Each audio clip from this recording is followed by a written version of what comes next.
When people think of solar, one of the first things that an average homeowner should know is that there's probably 3 buckets of money that you're going to spend when you get into a solar project. The first bucket of money is making sure your roof's in good shape. So you mentioned about re-shingling. If a person's got shingles on that are 10 years into their 15-year lifespan, it probably may make sense to put new shingles on there because those solar panels will be there for 25 to 30 years. So you want to make sure your roof is in good shape. So the first bucket of money, typically you're going to have to go to the building department and get an engineering permit, and you want to assess the shingles and the quality of your roof. And if it's good and you got new shingles on there, you're good to go, then there's a little bit less money to spend on the front end.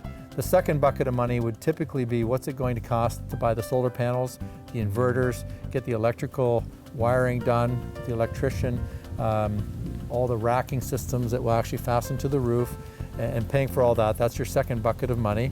And that even includes getting the meter base and everything all set up on the side of the house. So usually it's a dual gang meter, which means you got your production meter, which is coming from the solar, and your consumption meter, which is the one that's going into your house, okay? So that's all included in that second bucket. The third bucket of money, typically, we consider as the most variable. For homeowners, it's not as variable. If you get more into the farming community or the commercial businesses, there's a lot of variability, and that is, what does it actually cost you to get your system connected to the grid? And that depends if you're working with, say, Toronto Hydro, or Power Stream in Barrie, or Festival Hydro in Brussels, Ontario. Or Hydro One in the rest of Ontario. Yeah, for the rest of Ontario. So, that's where there's a little bit of variability. And so as far as doing planning, if you are looking at solar, you want to make sure you ask the questions. What's my first bucket going to cost me? What's my second bucket going to cost me? What's my third bucket going to cost me?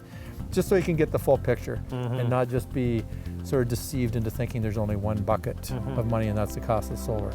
And for most people, just because in an urban environment, because they're so close to the grid, that grid connection shouldn't be a huge expense.